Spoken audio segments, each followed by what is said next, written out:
Salut tout le monde et bienvenue dans Let's Talk Venture, le podcast des voyageurs, backpackers et aventuriers aux folles histoires.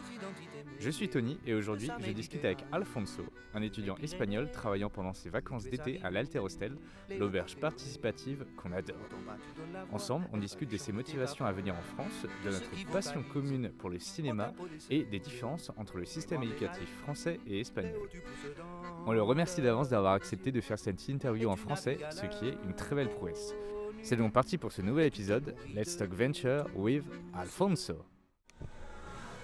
On est parti. Alors, Alfonso, c'est moi. c'est toi. Ouais. Est-ce que tu peux te présenter, s'il te plaît?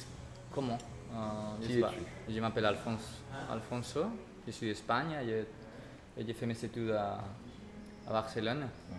J'ai étudié là-bas la philosophie et j'ai fini l'année dernière et maintenant j'ai étudié un master de théorie du cinéma. Et maintenant je suis ici en vacances en faisant je ne sais pas quoi, vraiment. Apprendre le français et tout ça, mais je ne sais pas quoi. Et du coup, tu fais un service civique à l'Alter Hostel. Je ne sais pas si c'est... C'est walk-away. Oui, C'est un walk-away, pour moi, je pense que je travaille.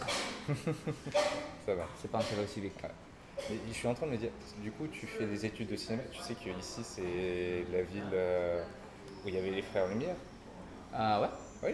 Et je sais qu'il y a l'Université Lumière, mais je ne savais pas qu'ils sont nés ici.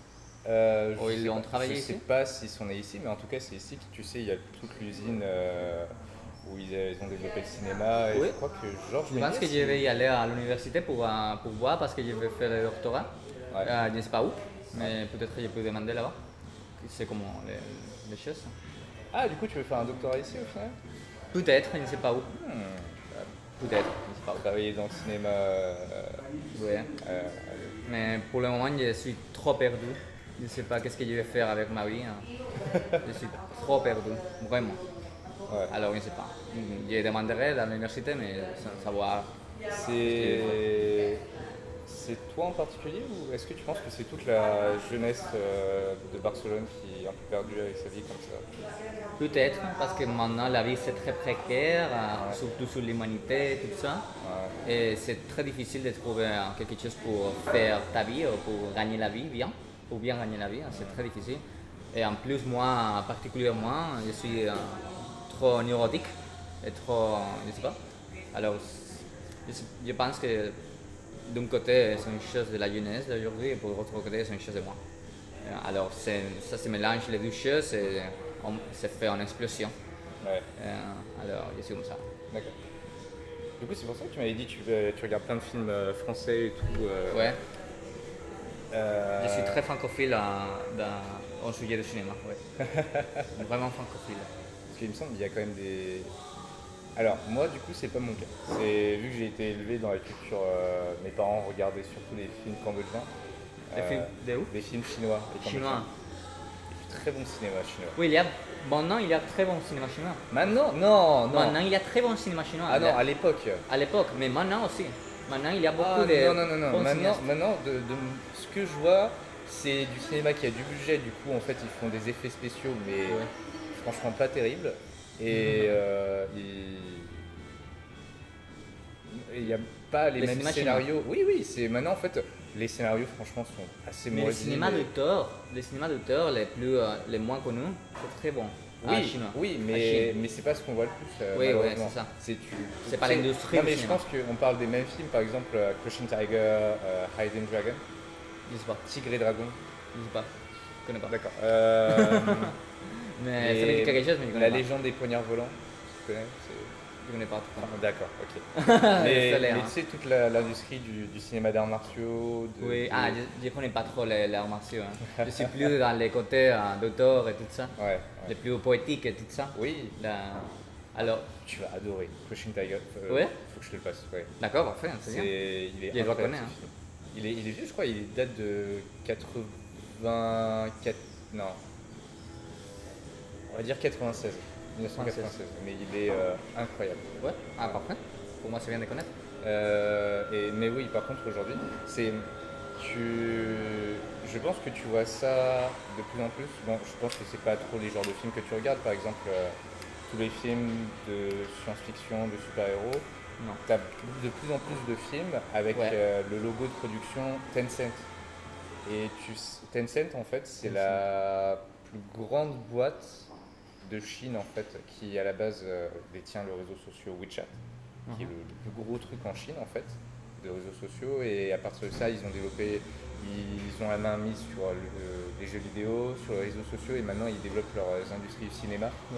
Et ça sent, en fait, dans les films où tu vois, ils incorporent des acteurs chinois juste pour faire plaisir au public chinois, en fait. Et que l'industrie là. C'est pas que ça tue l'industrie, c'est juste qu'en fait, des fois, ils font vraiment des mauvais choix en termes de producteurs, et c'est je me suis dit, oh non, pas bon, c'est juste ce genre de truc. Voilà. Parce que tu es originaire, tu es de Chine. Non, je suis cambodgien, mais par contre, j'ai vécu 1 an et demi en Chine. Du coup, je vois leur manière, je connais leur façon de prendre la main mise sur certaines choses. Il y a des très bonnes choses dans la culture chinoise, mais il y a des fois où vraiment ils y vont un peu avec des gros sabots. Tu connais cette expression? Non. Ils y vont un peu comme des bourrins. Ils y vont un peu trop violemment sur. Trop violemment. De manière un peu trop fourbe et de manière un peu trop. Pas. Caché. Ouais, c'est pas subtil. Subtil. Ça manque de subtilité, leur manière de. D'accord. Trop dur, trop fort. Non, c'est juste un manque de subtilité. Les subtilités en Chine. Ça manque de subtilité. Ça manque de subtilité. En Chine. Ouais. Ah d'accord. Et tu n'aimes pas ça. Tu n'aimes pas ça. Il y a certains moments où il faudrait peut-être faire les choses un peu plus. Ouais. En France, il y a la subtilité. Pas tout le temps, mais sur certains points qui méritent un peu plus de politesse, oui. Ouais. Enfin voilà. Industrie cinéma. Du coup, c'est quel film français qui te marque Mon réalisateur préféré, c'est Robert Bresson. Je ne sais pas si tu connais. C'est un réalisateur français de Paris des années 50, 60, 70. Aussi, j'aime bien Éric Rohmer, Truffaut et Alain Resnais. Tous les cinémas de la nouvelle vague, pas Godard tellement. Godard, j'ai une relation un peu bizarre. Mais surtout Bresson. En fait, je suis en train de faire de travailler des masters sur Robert Bresson. D'accord. Que j'aime bien. Est-ce qu'il est lié à Luc Besson par hasard? À Luc Besson? Luc Besson. À Luc Besson, non, il n'y a rien à voir. Comment tu l'appelles du coup? Robert Besson. Robert Bresson. Bresson, pardon. Bresson. Et oui. Luc Besson. Oui. Oui, je connais Luc Besson, mais rien à voir. Mais du coup, en fait, ce qui t'intéresse, c'est le vieux cinéma français, c'est pas Pas le les vieux, cinéma... pas. Ouais, maintenant il n'y a pas trop de bon cinéma français maintenant. Mais je pense que l'industrie française c'est beaucoup mieux que l'espagnol tout le temps parce qu'il y a beaucoup d'intérêt sur l'art, sur le cinéma parce que le cinéma est né en France en fait. Le cinéma est né en France avec les lumières et tout ça. Alors je pense que la nouvelle Méliès. Oui, aussi. Et la nouvelle vague et tout ça. Alors le cinéma c'est une chose française. Je pense. Alors je pense que en France ils ont beaucoup plus de care, d'attention sur les artistes. Et en Espagne, par exemple, il y a beaucoup plus d'industrie, beaucoup plus de commerce avec le cinéma. Et peut-être maintenant, le cinéma français, c'est pas les meilleurs, mais il y a plein de choses quand même. Il y a par exemple, je sais pas si ça t'intéresse, toi, le cinéma du genre et le cinéma d'horreur français est très très bon. Le cinéma de quoi? De genre. De genre? Genre. De genre. Genre. Ah ouais, mais les science-fiction et tout ça. Le cinéma de genre. Genre. G-E-N-R-E. Oui, mais tu veux dire tous les cinémas de terror, de science-fiction et tout ça, ouais. Oui. Je suis dans l'autre côté, mais je ne vois pas. Je suis un peu puriste, je pense, dans les côtés du cinéma. Je ne vois du tout le cinéma du genre, du tout. D'accord. Parce que pourtant, il y a des très bonnes choses. Il y avait des... je ne l'ai pas vu, j'en ai juste entendu parler. Grave. Oui, j'écoute quelque chose comme ça, mais d'accord. C'est des terreurs que je sens. C'est une histoire d'une jeune fille cannibale en fait. Que quoi? Une jeune fille cannibale. Cannibale, ah d'accord. Ah, je ne sais pas. Ben, ça m'intéresse le cinéma de genre, ça m'intéresse quand il y a les limites du genre, et limite avec quelque chose qui est beaucoup dehors du genre, et qui limite avec la poésie et l'art. Quand le cinéma de genre, c'est beaucoup, c'est dans les limites. D'accord. C'est quand m'intéresse le cinéma de genre. Ok, d'accord. Mais pas tellement. Ah, mais c'est comme ça. Ok. Désolé. Mais du coup, tu peux me donner des exemples parce que vraiment là, j'essaie de voir des films qui pourraient être. C'est le film que je vois, tu vois, c'est La soupe aux choux qui est juste. La quoi? La soupe aux choux, c'est un film, c'est un vieux film français qui est très connu de comédie, avec Louis de Funès. Mais qui est le réalisateur? Je sais plus. Je sais plus. Je sais juste qu'il y a Louis de Funès dedans et il y a un extraterrestre en fait avec un costume jaune en plastique où le mec il a des boules comme ça sur la tête orange et il fait s'ouvrir la gueule. Ah, je sais pas. Non mais c'est une comédie, c'est une vieille comédie avec Louis de Funès mais qui est un peu graveleuse mais qui est quand même efficace tu vois et qui Ouais. elle avait fait un carton à l'époque tu vois, elle avait fait mourir de rire tellement de personnes Mais tu dois me dire quelque chose après. Mais je pense que par contre ce sera totalement pas ton genre parce que c'est de l'humour Peut-être, je sais pas. c'est du vieil humour français Ouais. Mais tu l'aimes bien ou quoi?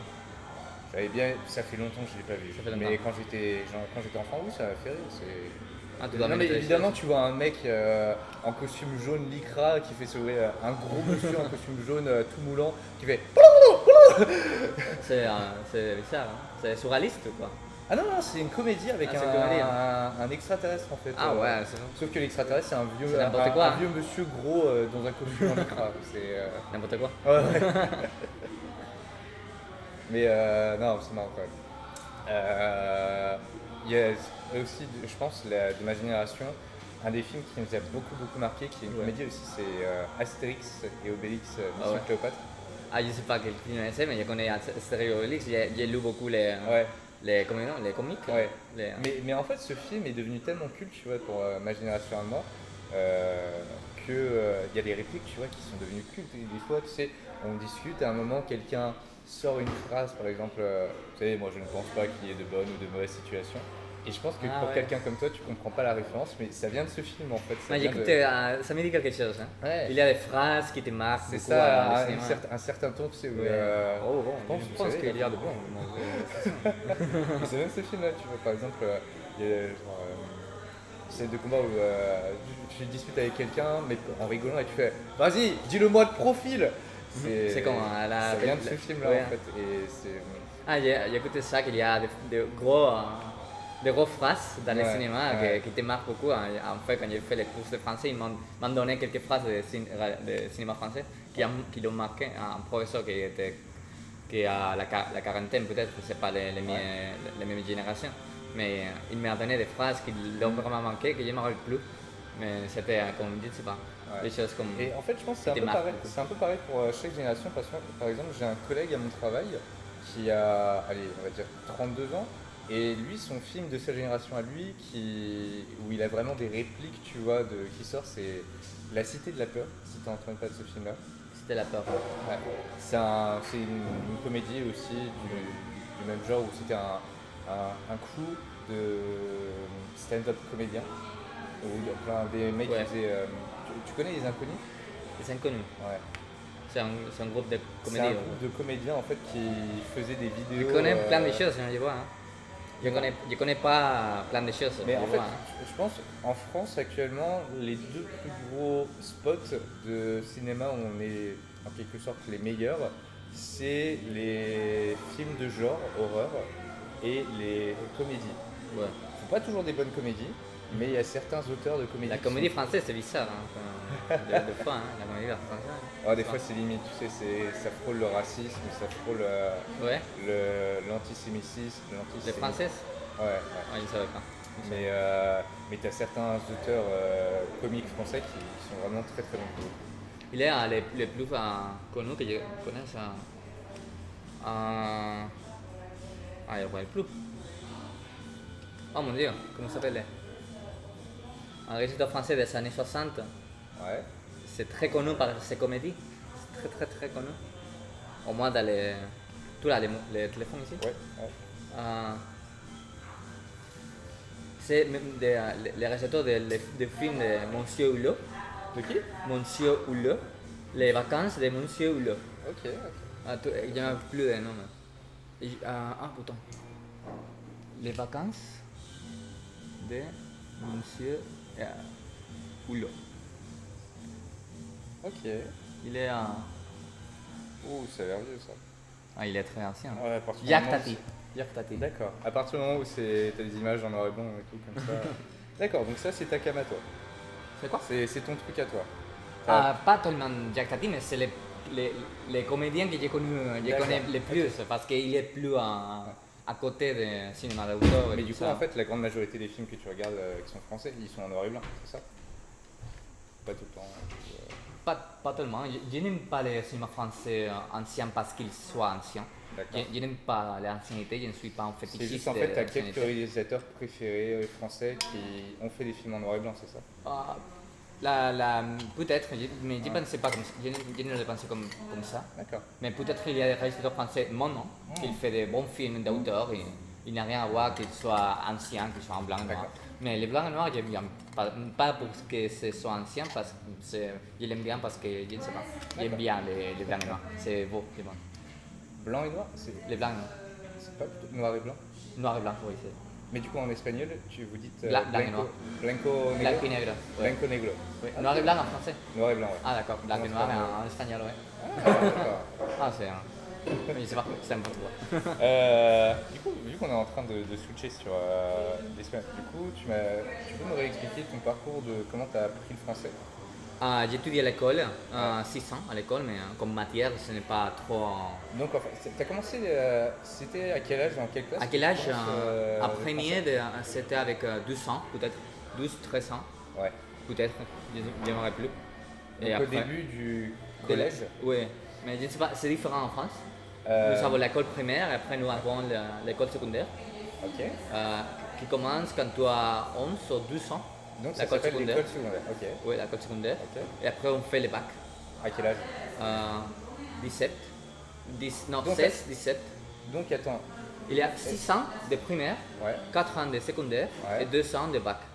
D'accord. Et après l'université. Ok. D'accord. En Espagne, moi.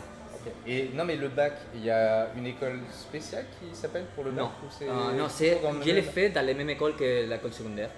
Donc, c'est dans la même école, tu as les personnes qui font l'école secondaire et l'école du bac. Ouais, c'est ça. Ah, ok, d'accord. Et après, tu fais l'université. Et ça, c'est le même cas pour tout le monde? Tout le monde reste dans le même établissement pendant 8 ans, Pas, c'est ça? je pense que c'est pas nécessaire, mais je l'ai fait comme ça. Il y a beaucoup de gens qui l'ont fait comme ça. D'accord, ok. Il n'y a pas vraiment. De Tu te séparation. spécialises un peu dans le bac. Ouais. Tu fais des humanités, tu fais des sciences, tu Ouais. fais des physiques, tu fais les choses que tu fais. C'est un peu plus de spécialisation, mais il y a une continuité. D'accord. Je pense qu'en France, c'est C'est différent. un peu différent, ouais. C'est un peu différent. En fait, en France, tu commences l'école à partir de 3 ans. 300. Donc ça s'appelle de 3 ans à 5 ans, je crois. Ouais. Non, de 3 ans à 6 ans, ça s'appelle la maternelle. Ouais. Maternelle. Je l'ai étudié ça en français, mais il y a un Ouais. bleu. Ensuite, de 6 ans à 10-11 ans, tu as l'école primaire. Ouais. Ensuite, de 11 ans à tes 15 ans, ça s'appelle le collège. Le collège, Et à la fin du collège, tu passes le brevet. le quoi? Brevet. Brevet. Brevet. Brevet, je sais pas que ça. B-R-E-V-E-T. Brevet. Brevet. Qu'est-ce que Voilà. ça? C'est un petit examen. Un petit examen. Un petit examen pour te préparer à la vie des examens. Ah, d'accord. Voilà. Donc La c'est vie des examens. C'est ça. Donc, C'est drôle comme expression. Ouais, mais c'est ton tout premier examen que tu passes de ta vie. Où, Ah ouais? après, c'est le même format que le bac. C'est-à-dire que tout le monde est dans une grande salle. Tu es là, tout contrôlé avec des surveillants qui sont là. Vous ne prenez pas votre téléphone avec vous. Vous laissez vos sacs à l'entrée de la classe. Le monde d'examen, c'est horrible. Ah. Je le déteste. Je n'ai fait plus d'examen, j'ai fait le travail. Voilà, c'est ça. Et bah, du coup, ça, on commence à partir de 15 ans, la vie d'examen, le brevet. Les brevets. Donc, ça, c'est le premier examen qu'on Et passe. après, tu fais les Ensuite, on part dans un autre établissement qui s'appelle le lycée. lycées, ouais. Lycée, où là, ça dure 3 ans. donc entre tes 15 ans et tes 18 ans, Ouais. où là tu passes le bac à la fin. Les bacs, c'est un examen. De quoi? Les bacs, C'est un examen, ouais. c'est un examen. Ouais, Les bacs, c'est un 200 en Espagne. ouais, Les nous bacs. c'est 3 ans. En fait, tu Ouais. as un an où tu découvres le lycée, donc tu n'as pas d'examen. Ensuite, ta deuxième année qui s'appelle la première. Ouais.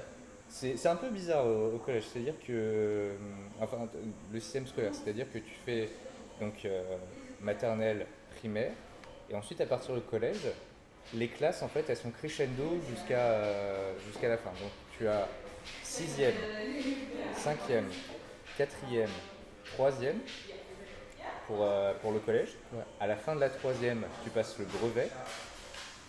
Et ensuite, arrivé au lycée, tu as la seconde, la première. En première, tu passes une première La seconde, la première, ouais. les quelques épreuves de bac, et tu as la terminale. Et là, en terminale, tu passes le bac. Ouais. Voilà. Et tu commences la vie. Non, et après tu vas L'université. en fait, ça dépend. Et après, là, tu te spécialises. Ouais. Tu te spécialises déjà un peu avant, pendant le lycée. C'est-à-dire que tu peux choisir d'être un littéraire, un scientifique ou un économique ou un professionnel Ouais. dans plein de domaines. Mais après, tu te spécialises vraiment après le bac. Voilà. Et Il n'y a pas il y a l'université après. il y a l'université, mais il y a plein d'autres choses. C'est ça le truc. D'accord. Il y a te faire. Non mais même ça c'est quelque chose d'hyper angoissant en fait pour quelqu'un qui est au lycée, Ouais. c'est-à-dire que tu as tellement de choix partout Ouais. et tu sais pas Et en quel France, l'éducation, nom il y a correspond à beaucoup de quoi. choses. Ouais, tu as les. Je te fais la liste, mais t'as pas besoin de les retenir, tu vois. Tu as les classes préparatoires, les BTS, les CAP, les DUT, les licences, les licences pro, les. C'est. Mon Dieu. Ah ouais, c'est Il y a les plein de écoles, choses, les hein. classes préparatoires intégrées, c'est horrible.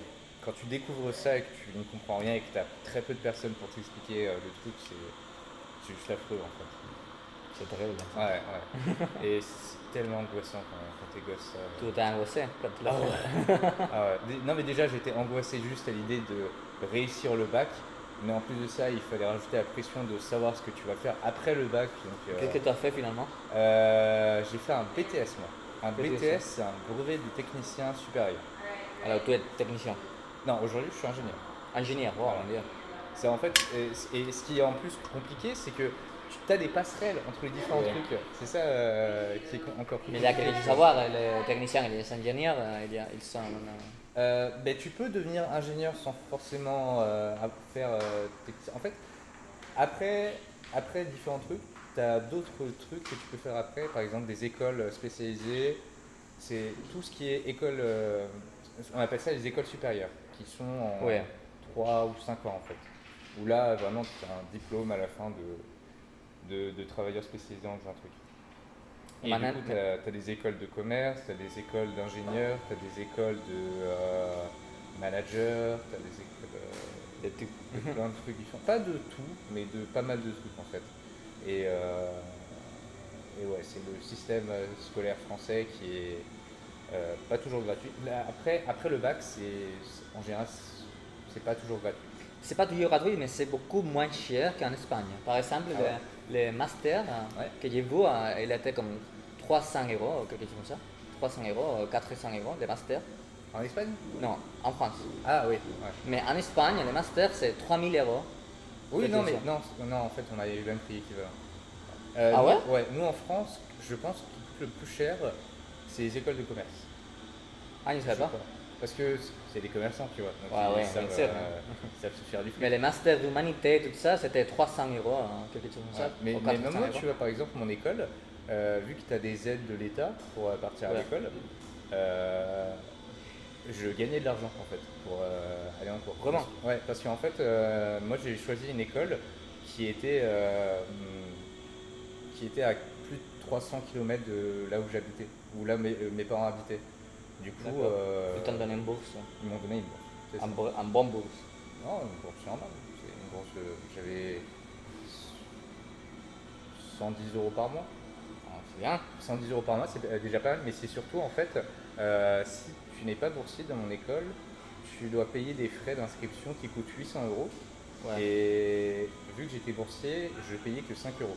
Voilà. Voilà, donc ouais, Ah, c'est bien, hein? c'est bien. Au final, c'est très bien. Ah, c'est magnifique. Et maintenant, tu travailles? Là, je travaille, ouais. Ah, c'est magnifique, hein? Ouais. Je suis un étudiant, et je ne sais pas, je suis dans ce type de ligne. Mm. Et je sais pas quand il va finir. Et du coup, en fait, là, tu es en vacances ou tu es diplômé? Maintenant, Ouais. je suis en vacances. J'ai fini mon master l'année prochaine. Le master du D'accord. cinéma. Ok. Je l'ai fini l'année prochaine. Ok. Mais c'est ça. Ouais. Et là, tu as combien de temps à passer en France? Je sais pas. Je sais pas.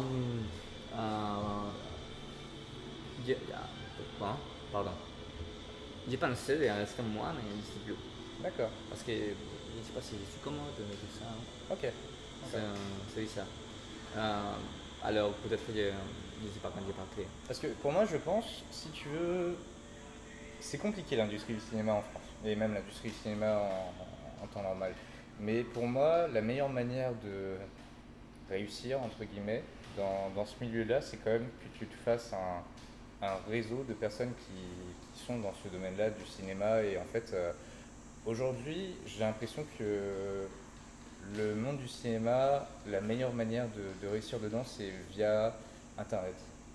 Et via les personnes, par exemple, qui font du cinéma, mais sur YouTube, en quelque sorte. Mais je ne suis pas dans le domaine de faire du cinéma, je suis un théoricien. C'est D'accord. différent. D'accord. C'est comme la philosophie du cinéma. C'est ça que je fais. Ah, C'est ça. ah, J'ai étudié la philosophie, maintenant j'étudie le cinéma, mais pour les études théoriques. ok. Mais pour penser, pour les penser. Oui, c'est ça pour les raisons de que j'aime Donc plus pour, le donc cinéma pour d'auteur. étudier plutôt que Ouais. pour créer. Pour faire de la recherche, oui. Ok. Pour faire de la recherche, ou pour faire de l'éducation et tout ça, c'est théorique. C'est c'est une chose intellectuelle. Ouais. Ça vaut pas beaucoup de portes, ça. Non, pas du tout. Pas du tout. C'est pour ça que je suis angoissé, tellement angoissé. D'accord, ok. C'est pour ça que j'ai fait le doctorat, parce que je suis payé, quand j'ai fait le doctorat, si je trouve une bourse, Ok. je suis payé comme 1000 euros par mois. Ouais.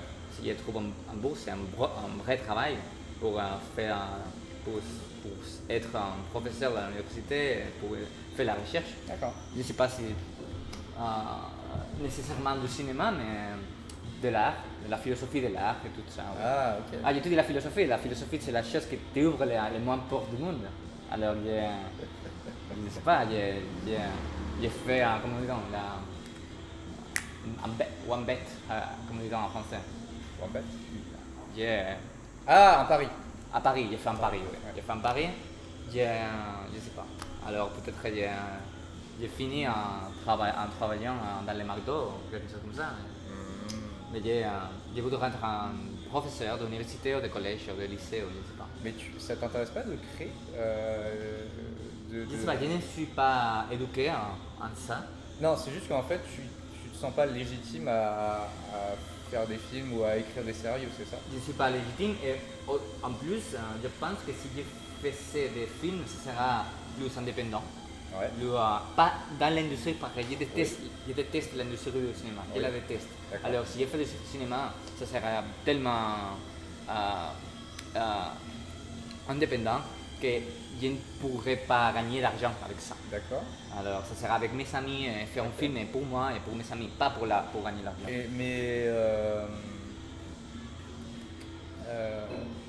Enfin, je pense, tu vois, la question de légitimité dans le monde du cinéma, tout le monde se l'est posé et je pense qu'en fait, personne et tout le monde est légitime à la fois. Ah oui, dans le bien sûr. sens où, en fait, tout le monde commence à un même point et c'est juste, en fait, ce qui définit ta légitimité, c'est le travail que tu mets, en fait, dans essayer d'écrire, Oui, essayer bien de sûr. réaliser des trucs. Et en fait, je pense que, effectivement, tu te sens pas légitime, mais la seule chose qui définit que tu es légitime ou pas, c'est qu'en fait, tu essayes, tu rates, Ah, bien sûr. tu réessayes, tu rates, tu réessayes, tu rates. Mais ça ouais. prend du temps, effectivement, et ça demande beaucoup de travail. Oui, ça demande beaucoup Mais, de travail parce que j'ai essayé, mais je ne me et- trouve pas tellement un Ouais. créateur. Tellement, je ne me trouve pas comme un créateur, je ne me trouve pas plus un théoricien qu'un créateur. Ouais. Parce que pour moi, c'est je sais pas. Oui, mais ça, Quand ça je sera- commence à écrire, je dire. Oui, mais ça se travaille, tu vois. Et Oui, évidemment bien que sûr. tu vas rater au début, tu vas rater, mais plus tu fais, plus tu réussis Oui, des choses petit à petit. Et c'est peut-être. comme ça qu'en fait tous les réalisateurs ils deviennent des réalisateurs au final. C'est en J'ai fait un petit essayant, film, un petit film de 6 minutes. ce qui est déjà pas mal. C'est pas mal, mais un petit film comme des essais, Ouais. comme ça. Ouais. C'est sûrement moi, je sais pas. Mais je ne peux pas gagner d'argent avec ça. Oui, Je mais peux pas. personne ne peut gagner de l'argent en faisant ça, mais tout le Ouais. monde commence comme ça. Et en fait, c'est le tout, c'est de recommencer, de continuer, de faire ça Peut-être, tout le temps, je sais en pas. fait. Pour le moment, je reste dans ce chemin Ouais. de l'académie, Ok. de l'université. Ouais. Et si je trouve que ça marche pas, peut-être que je chercherai de nouveaux chemins. D'accord. Mais pour le moment, m'angoisse, c'est ça, l'académie. Ouais. L'académie, ça angoisse beaucoup de monde. Oui, enfin, c'est tellement angoissant. Le monde académique angoisse beaucoup C'est de monde. terrible. Alors c'est ça, je suis un peu n'importe où, je suis perdu. C'est comme D'accord. ça. Nous, c'est la même chose que je te dis. Quand nous avons commencé, je suis un peu perdu. C'est pour ça que je suis ici peut-être. D'accord, ok. Mais là, tu as dit, tu as beaucoup de temps en fait quand tu es ici. Maintenant, il y a beaucoup de temps Ouais. parce que je suis en vacances, je n'ai rien à faire. Alors j'ai trop de temps à penser dans m'angoisse. Bah, du coup, il faut que tu fasses des choses, donc autant que tu fasses du. Qu'est-ce que du je peux cinéma. faire Bah, fais du cinéma. maintenant? Bah oui. J'ai mis mon petit caméra là-bas. Ah bah oui, en Ah, plus. je peux faire quelque chose, hein. Je peux faire, je sais pas faire Ouais. quoi. Ouais. Peut-être que je peux comment dire, grabar. Comment dit-on ça? D'accord. Comment dit-on quand tu fais ça? Ah, des traveling. Quoi? Des Non, vlogs, quand you are recording someone, tu records someone. filmer Je quelqu'un. peux te filmer peut-être. Je peux filmer tout le monde ici. Hein. Je peux faire des entretiens ou quelque chose comme ça avec ma petite caméra. Ouais. J'ai fait un tour avec ma petite caméra les premiers jours que j'ai été ici. Je sais pas. D'accord. Peut-être, Ouais. je devrais faire ça. Mais je suis comme. Comment dire? Quand je suis angoissé, je me reste comme ça et. De crisp. Je me crispe, je suis comme. Je sais pas quoi faire et je ne fais rien. D'accord. C'est comme ça quand je suis angoissé. Maintenant, je suis un peu angoissé alors. Je sais pas. Ok. C'est ça. Ok. Quelque chose de plus? Oui, du coup, c'est quoi tes plans pour le reste de ton séjour en France et à Lyon Je resterai un maximum un mois Ouais, et je n'ai aucun plan. d'accord. Aucune. Et, C'est pour ça que je cherche des personnes, tout ça. et tes cours, ils reprennent en septembre, c'est ça? En octobre, Octobre? Waouh, octobre! c'est ça. Il y a plein de temps. Tu fais du cinéma en attendant. Oui, je devrais. Je devrais. Ah, je devrais. Je ne sais pas. Oui. Ou je sais pas. Je devrais étudier, je devrais faire plein de choses que je ne fais pas. Je suis ici pour apprendre le français, c'est une autre chose que je dois faire. Ouais. Et c'est pour ça que c'est bien que tu me demandes, que tu parles à moi en français parce que tout le monde parle ici en anglais. Alors c'est bien de. C'est clairement, je pense que tu n'as pas choisi le meilleur endroit pour pratiquer le français Non. en fait. En fait, non. Ben, en fait, je pense que le bon moyen de parler français, c'est de sortir dehors et d'essayer de. De parler avec n'importe quoi, n'importe qui. Non, non, non, ça marchera pas. Mais je pense, tu vois, faut que tu te renseignes par rapport aux assos qui se font à Lyon en fait. Bon, là, c'est un peu compliqué parce que c'est les vacances d'été, tu vois. Mais je pense qu'il y a encore quelques assos qui sont là dans le coin avec Des assos. Ouais. Mais si tu sais quelque chose, tu me donnes l'adresse et tout ça, j'irai tout de suite. Mais même, je pense que tu peux essayer d'en parler avec Sam ou Alain Ouais. ici à l'auberge. Même Lucie, je crois que c'est une de ses missions de trouver des assos en fait. Ah ouais, vraiment? Ouais. Ah, peut-être. Elle est encore en service civique, Lucie. Lucie, il a vu, ouais, mais il a pas ce week-end. Ouais. Pas là. Peut-être demain. D'accord. Je le demanderai. Qu'est-ce que je peux faire ici pour parler français? Qu'est-ce que je peux faire? Je suis fan de parler français, mon Dieu. Et, c'est pour ça que je reste ici. Hein. Ouais. Sans ça, je pars. Si je ne trouve pas ça, Ouais. je partirai. Mais je pense que les meilleures choses que tu peux tenter de faire, c'est soit faire du cinéma, soit trouver des assos. De toute façon, d'accord. Je peux demander à Marco ou toi. Tu connais C'est qui Marco? Marco, c'est elle. Marco? Ah, Margot! Margot. Margot. C'est difficile pour moi de prononcer les R et les G en même fois. Margot, c'est difficile. Hein. En espagnol, c'est tellement difficile. Et je peux le demander s'il y a des assos pour parler français. Ouais. Tu connais aucune? Si, je connais. Ben, il y a, comme je te l'ai dit, Echo Charlie. L'éco Charlie, hein. Ouais, C'est un blanc? le samedi. De quoi? C'est là? Non, mais c'est cet asso où ils vont dans les marchés et ils récupèrent les invendus. D'accord. Ouais. Les invendus de fruits, de légumes et tout pour en faire du jus ou en faire récupérer pour. Il y a des personnes qui ont été là-bas. C'était hier, ouais. C'était hier, Charlie, l'éco Charlie. Ah, d'accord. Ah, peut-être. C'est juste, faut s'inscrire sur leur site internet et après. Éco Charlie. Faire des récoltes, un truc que tu fais avec eux. Ouais. Ah, peut-être. Ouais. C'est vraiment. Et je suis sûr, il y a plein de trucs comme ça qui sont à lire. Sûr et certain. Et ça marchera pas de me promener sur la rue et parler avec quelqu'un? Qu'est-ce qu'il peut faire pour parler français? Non, ça marche pas. À Lyon, si, ça peut marcher. Sur les quais, peut-être? Oui, non, ouais. Il y a plein de jeunes Ouais. sur les quais. Ouais. Mais à Paris, ça ne marchera pas. Il y a Mais, Paris, ils sont trop. Paris, c'est difficile. Non? Ouais. Paris, c'est difficile pour connaître les gens. Ouais.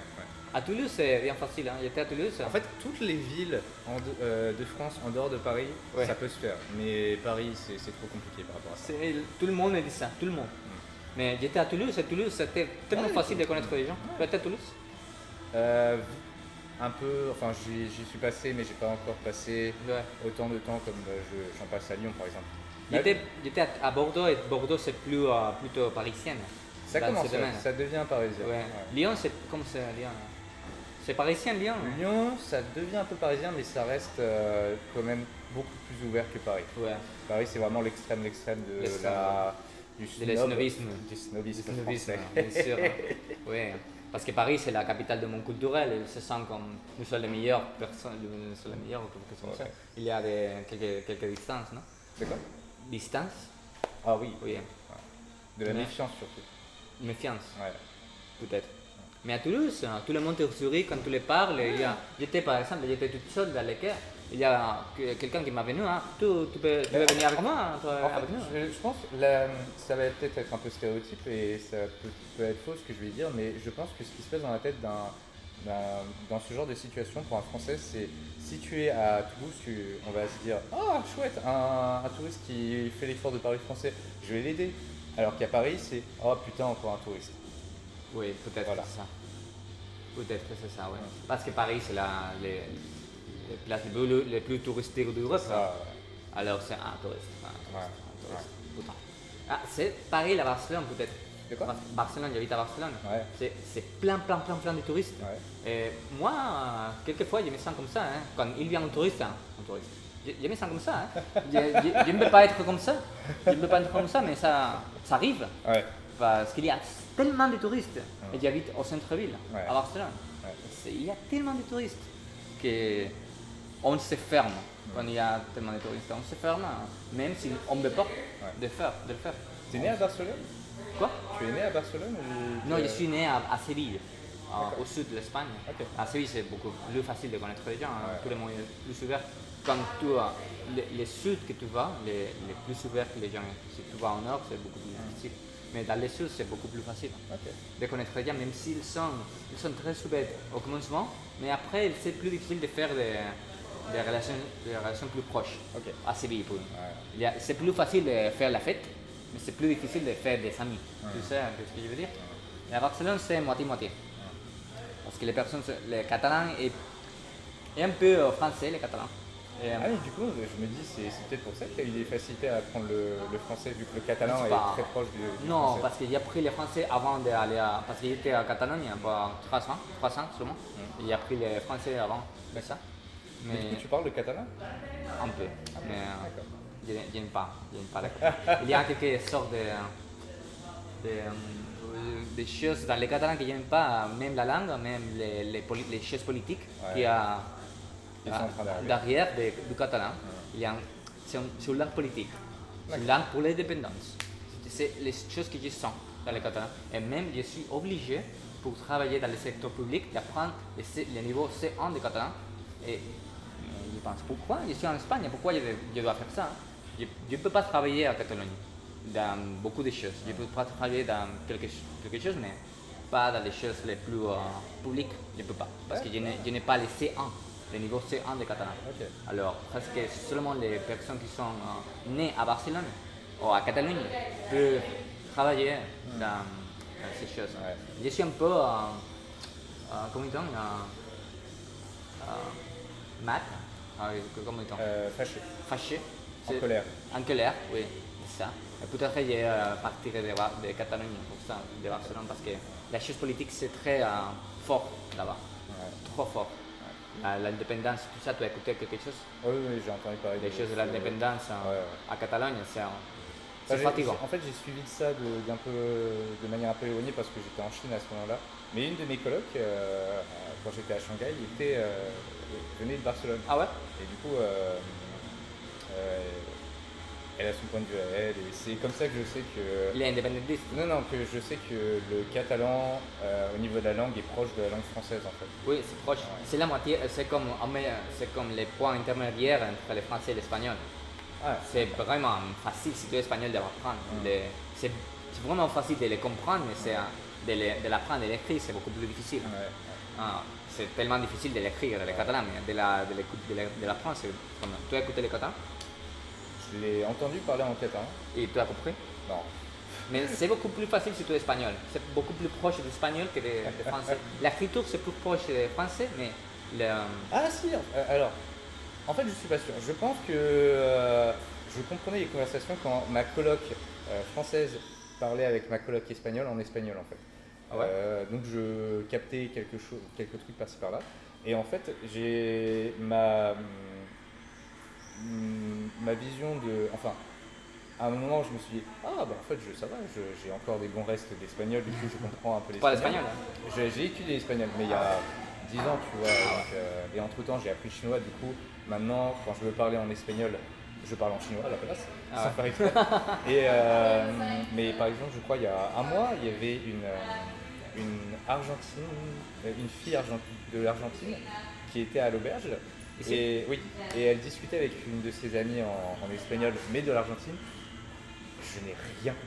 L'accent argentin, c'est Rien compris. Non mais vraiment j'étais en face d'elle, j'écoutais la conversation et à certains moments je leur demandais en anglais, est-ce que vous êtes bien en train de parler de ce sujet-là? Ils disaient, non pas du tout, on parle d'autre chose. C'est vraiment, je me suis senti tellement bête à ce moment-là, j'ai fait, ah ok, en fait mon niveau d'espagnol est tombé hyper bas. Ça, c'est ça. Je me sens un peu bête aussi quand quand je ne comprends pas la langue. Il y a quelque sorte de distance quand il y a quelque... En français? Même en français, même si je parle un peu le français, mais je me rappelle à Paris, hein, quand j'étais à Paris aussi, mais quand j'étais avec deux personnes que j'ai connues là-bas, il a commencé à parler, et je suis comme... Il parlait tellement vite, je suis comme... Je me sens trop full, qu'est-ce que c'est le mot? Bête, je me sens bête, même si je ne suis pas bête, mais la langue c'est très important pour te ressentir proche et même, des tu gens. vois, par exemple, là j'ai utilisé pas mal d'expressions françaises et j'ai vu qu'il y a des fois où tu ne comprenais pas les expressions françaises que j'utilisais, tu vois.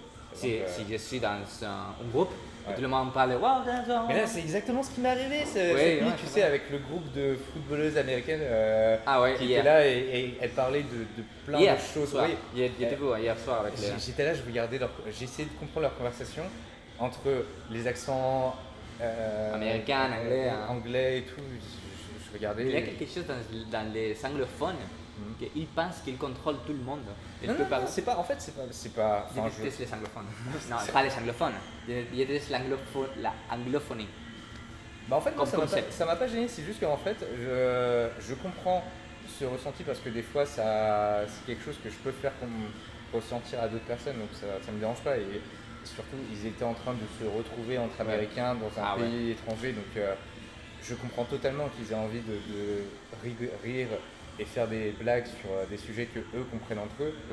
Mais c'est juste qu'en fait, je comprenais 50% de leurs blagues en fait.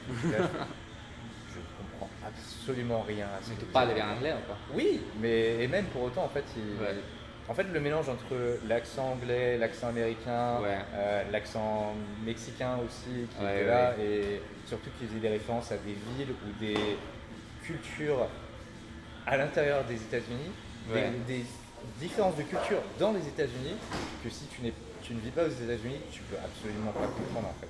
C'est ça le truc. C'est juste, à un moment, je suis juste perdu par rapport à ça. Voilà. Et c'est difficile hein, parce qu'il y a la fille anglaise, je pense qu'elle est, là, avec les cheveux rouges. Oui. Il parle là, avec l'accent anglais. Hein. Un gros accent anglais. Un gros accent anglais. Je ne comprends rien. C'est difficile. Can you start again? Can you speak? Il y a quelque chose dans les. Je pense qu'il y a quelque chose parce que j'ai vu une enquête l'autre jour avec des pourcentages et tout ça. Et les pourcentages des personnes qui parlent une deuxième langue, l'Angleterre et les États-Unis, surtout l'Angleterre, il y a les 30% des gens connaissent une deuxième langue, les 30%, mais les deuxièmes, c'était les 60%. Alors l'Angleterre, parce qu'il arrive que l'anglais, c'est la langue mondiale. Oui. Alors il y a beaucoup de personnes anglaises et américaines qui pensent qu'ils ne doivent pas apprendre notre langue. Exactement. Ils n'ont pas le besoin d'apprendre notre langue. Alors quand ils voyagent, ils parlent en anglais tout le temps. Ouais. Il n'a pas besoin d'apprendre le français, il n'a pas besoin d'apprendre l'espagnol. Oui. On parle anglais. Oui. C'est comme ça que ça m'encolère un peu. D'accord. Oui, ça m'encolère un peu. Ok. Parce que si toi en France, essaye de parler en français un peu. Hein, essaye. C'est comme ça. Peut-être que je suis un peu, je ne sais pas, fasciste. Non, c'est pas Tu ça. vois juste ça comme un avantage dans le sens où au final c'est toi qui es meilleur parce que tu fais l'effort d'apprendre, tu parles deux langues, voire presque bientôt trois avec le catalan peut-être. Ouais, le catalan, je comprends, je peux parler, mais Ben voilà, ça fait quand même l'anglais aussi. Hein. Oui, mais du coup ça. Ah oui, trois langues du coup. Quatre. Donc 4. Oula. Espagnol, catalan, français et espagnol. Ouais. Bah, du coup, c'est vois ça comme un avantage. Oui, mais je n'ai pas les diplômes en cours de langue. Mais c'est bien, hein, pour moi c'est bien. Mais c'est pour ça, parce que pour moi, j'aime pas du tout voyager. Quand je voyage, c'est pour connaître les gens, tout le temps. Ouais. C'est pour ça que je voyage qu'en France, parce que je veux parler la langue. Je voyage à l'allemande, par exemple, parce que je parle pas allemand. Et je ne peux pas parler en anglais, parce que si je parle en anglais, je parlerai avec les étrangers, avec les touristes. Et Ils ont un très bon niveau d'anglais. Ah oui, l'allemand, particulièrement l'allemand, oui. Ouais. Mais particulièrement. Mais il y a quelque chose que je veux me ressentir comme si je suis part de la ville quand je voyage. Ouais. Je déteste le tourisme, vraiment. Ouais. Alors quand je voyage ici, par exemple, je veux parler seulement en français parce que je veux me ressentir d'ici. D'accord. Dans quelque sorte de manière, parce que je ne suis pas français, je ne parle pas le français comme français, mais je veux être à l'intérieur de la ville et pas comme si j'étais dans un musée en voyant les choses dehors. Ouais. Tu comprends? Ouais. Je veux, c'est pour ça que je voyage qu'en France. Ok. Oui, c'est ça. D'accord. Merci beaucoup, Alfonso. On peut finir, hein? Je dois travailler. Tu sais quelle heure est-il? Non, je sais pas. Mais merci beaucoup. 47 minutes. Un grand merci à Alfonso pour avoir accepté de passer en français devant mon micro. Vous pouvez retrouver d'autres épisodes de Let's Talk Venture sur YouTube, iTunes ou les applis de podcast dédiés. Et si vous avez aimé cet épisode, n'hésitez pas à y mettre 5 étoiles sur iTunes et un pouce bleu sur YouTube et de partager. On se retrouve très vite pour de nouvelles aventures. De haut en bas tu donnes la voix, elle va du chant de tes papas là, de ceux qui vocalisent au tempo des cerises, des mémoires des valides, les hauts tu pousses dans leurs yeux, et tu navigues à l'un